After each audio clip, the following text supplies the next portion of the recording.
Bonsoir à tous. Philippe Simo, qui anime la chaîne YouTube Investir au pays et qui est camerounais d'origine comme moi, semble opposer développement et spiritualité dans nos pays africains. Et lorsque on voyage un peu en Afrique, noire en particulier, il peut sembler avoir raison. Parce qu'on s'aperçoit qu'à tous les coins de rue, il y a une église, un temple, une mosquée. Et pour autant, la misère dure tout autant. Lorsqu'on parle du développement, je pense qu'il faut s'entendre sur ce dont on parle. Est-ce que nous sommes en train de parler d'un modèle de développement à l'occidental ou est-ce que nous sommes en train de parler d'un modèle de développement à l'africaine ? Lorsqu'on parle d'un modèle de développement à l'occidental, vous et moi savons que ce modèle a besoin d'ingrédients strictement nécessaires.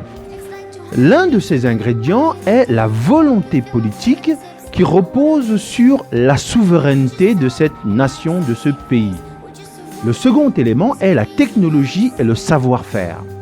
Et un troisième élément qui est l'argent, je devrais dire la monnaie. Lorsque nous parlons de la volonté politique, nous nous apercevons que dans nos pays, cette volonté politique est bien souvent contrecarrée par la corruption. Et oui, face aux corrupteurs, il y a toujours des corrompus. Mais il y a un autre élément qui freine la volonté politique.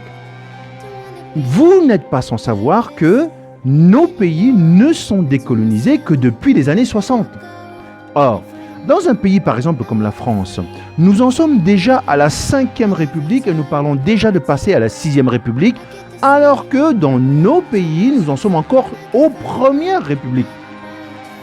Par conséquent, nos élites et nos politiques n'ont pas l'arriéré, l'expérience suffisante de l'utilisation donc de ces institutions qui nous ont été imposées au moment de la décolonisation, tout simplement parce que d'un côté, des élites peut-être mal formées ont été imposées et de l'autre, la formation qui leur a été donnée, quand bien même certains d'entre eux ont été jusqu'à faire de très longues études, être des thésards, eh bien, parallèlement, le tissu économique, le tissu industriel de nos nations, de nos pays, n'a pas été développé par manque de volonté politique des Occidentaux et des colonisateurs eux-mêmes.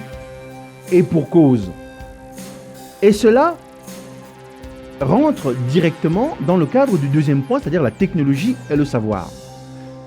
Les pays occidentaux ne fabriqueront jamais de futurs concurrents sur les mêmes marchés qu'eux, sachant que vous êtes assis sur des matières premières, sur les 2 tiers des matières premières mondiales, et que si on vous transfère la technologie, vous serez les concurrents de demain. Les Occidentaux ne vont pas fabriquer une nouvelle Inde, une nouvelle Chine, un nouveau Japon. Si jamais vous vous développez, si jamais ces pays, nos nations se développent, elles seront les concurrents sur les marchés mondiaux des Occidentaux. Par conséquent, il ne faut pas que vous vous industrialisiez. Il ne faut pas que vous vous développiez parce que vous ne devez servir donc qu'à extraire les matières premières. Donc par conséquent, vous n'aurez pas la technologie, vous n'aurez pas le savoir-faire. Par contre, cela ne signifie pas qu'il est impossible que cela soit le cas. Il faut donc s'interroger sur la manière dont ont procédé l'Inde, la Chine ou le Japon par exemple. Eh bien, sachez que ces nations ont été obligées de faire de l'intelligence économique, comme d'ailleurs le font les Occidentaux, les Américains le font. Dans le hall de la CIA, toutes les entreprises, les grosses firmes américaines, donc, ont leur logo et leur nom gravés sur le mur en remerciement de ce que la CIA a fait pour elles. Mais qu'est-ce qu'elle a fait pour ces firmes ?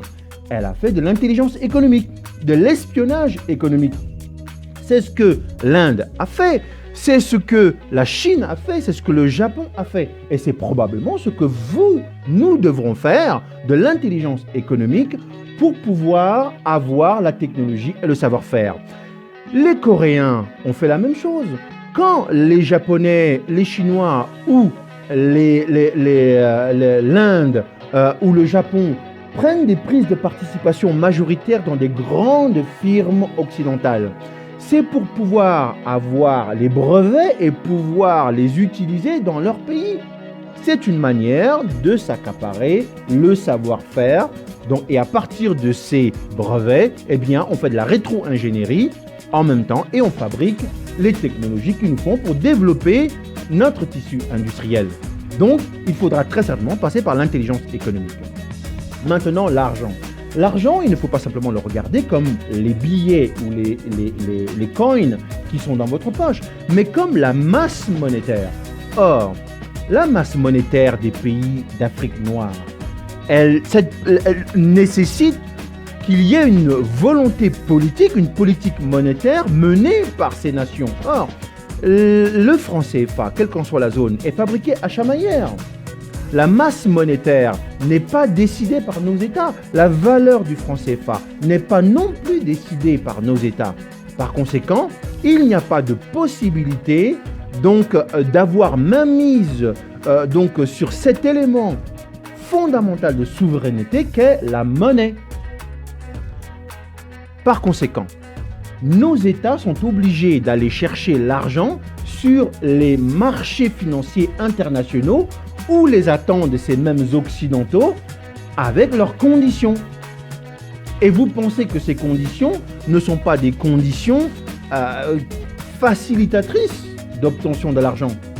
Lorsque nos nations vont devant le Fonds monétaire international, elles se voient opposer des programmes d'ajustement structurel dont l'objectif est de transformer nos économies pour que le capitalisme libéral occidental puisse mieux les pénétrer et obtenir la matière première dont ces nations, ces firmes, ces champions occidentaux ont besoin pour le développement non pas de nos économies, mais de leurs économies.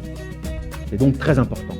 Maintenant, si nous ne pouvons ni avoir ces éléments de souveraineté, la volonté politique, l'argent, la technologie et le savoir-faire, j'ai déjà commencé à dire comment nous pourrions faire pour pouvoir les avoir. Mais il y a quelque chose que nous pouvons faire. Nous pouvons faire ce qu'on appelle une révolution agraire. Pourquoi? Parce que le droit international, depuis la décolonisation, nous a reconnu des frontières, donc des pays, donc des terres. Et beaucoup d'entre nous, et notamment les Camerounais, sommes natifs d'un village où nous possédons, même si c'est en indivision, la terre. Et cette terre, nous pouvons la cultiver. Pourquoi attendre que ce soit les Chinois qui viennent cultiver le riz au Cameroun, alors que nous pouvons cultiver le riz? Il nous faut le savoir-faire. Mais aujourd'hui, si Orange fait plus de 30 à 40% de son chiffre d'affaires en Afrique, ça signifie que la plupart des Africains ont des téléphones et des PDA sur lesquels ils ont accès à YouTube et aux tutos. Donc nous avons accès au savoir au travers donc des nouveaux médias, gratuitement ou presque, en donnant un peu d'argent à Orange, en attendant d'avoir nous-mêmes nos propres champions. Les pays occidentaux, et particulièrement la France, ont réalisé cette révolution agraire, notamment à partir des années 1750, sur une période qu'on a appelée la période proto-industrielle. Voilà sur les possibilités et sur le modèle de développement occidental. Maintenant, sur le modèle de développement à l'africaine, pourquoi n'implémentons-nous pas un modèle de développement à l'africaine? Peut-être parce que nous n'avons pas élaboré des politiques d'enseignement, notamment des programmes de recherche au niveau des universités africaines, pour faire réfléchir à nos thésards sur ce modèle à venir qu'il faut penser, qu'il faut théoriser, qu'il faut discuter, amender pour un jour éventuellement pouvoir le mettre en place, parce que nous voyons bien, nous comprenons bien que nous sommes là dans une société, la société africaine, une société qui est différente, qui fonctionne sur un paradigme différent des sociétés occidentales. Maintenant, la spiritualité. L'Afrique n'a pas eu besoin du colonisateur ni du prêtre qui était dans son bateau pour avoir connaissance du Dieu unique. Akhenaton avait connaissance de l'existence d'un Dieu unique. Les Bantous connaissaient Zamba. En Kikongo, vous avez Zambie. Les Congolais connaissaient donc le nom Zambie. Donc nous n'avons pas eu besoin qu'on nous apporte la connaissance d'un Dieu ou d'un monde spirituel, parce que le monde spirituel, dans le cadre de la spiritualité africaine, était un monde riche. La spiritualité africaine nous apprend à vivre en symbiose avec la nature, en ayant connaissance de l'existence d'un créateur unique. Mais elle nous fait prendre conscience que la nature est consciente et vivante et nous apprend à entrer en connexion, en communication avec cette nature. Ce n'est donc pas aux pygmées que vous allez apprendre à respecter la nature, l'écologie. Greenpeace n'ira pas faire donc le plancton devant les cases des pygmées pour leur dire « il faut que vous respectiez la nature ». Cela ne se fera pas. Telle est la spiritualité africaine, une spiritualité respectueuse de l'environnement, avec la connaissance importante qu'il existe deux natures de l'être humain. Une nature matérielle, physique, et une nature, une conscience spirituelle. Elle vise à comprendre qu'est le fonctionnement et les interactions de ces deux natures qui sont complémentaires et incidentes l'une de l'autre. Le spirituel explique l'existence et la forme du physique. C'est ce que tend à expliquer la spiritualité africaine. Mais pas que la spiritualité